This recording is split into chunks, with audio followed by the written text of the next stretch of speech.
বিসমিল্লাহির রহমানির রহিম। ওয়ালটনের এসিটি সার্ভিসিংয়ের জন্য কাস্টমার কমপ্লেইন দিয়েছিল। সর্বপ্রথম হচ্ছে আমরা চালিয়ে চেক করে নিচ্ছি এটার অন্য কোনো সমস্যা রয়েছে কিনা। এটা সার্ভিস যে পাইপ সেটা হচ্ছে রুমের ভিতর দিয়ে হচ্ছে টানা হয়েছিল।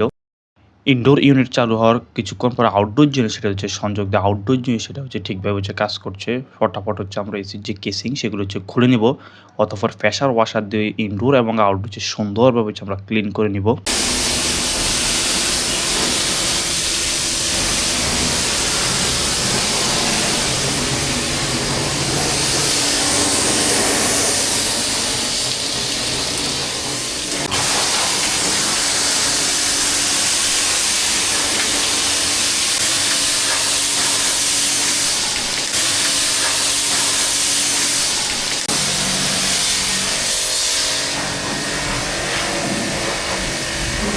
এসির ইনডোর যে ইউনিট সেটা আমরা আগে ক্লিন করে নিয়েছি। কেসিংগুলো হচ্ছে আমরা সুন্দরভাবে হচ্ছে পরিষ্কার করে নেই এবং আউটডোর যে ইউনিট সেটা হচ্ছে প্রেশার ওয়াশার দিয়ে হচ্ছে সুন্দরভাবে হচ্ছে আমরা ক্লিন করে নিচ্ছি। এসি সার্ভিসিংয়ের সময় খেয়াল রাখতে হবে পিসিবিতে যাতে কোনোভাবে যাতে পানি প্রবেশ না করে।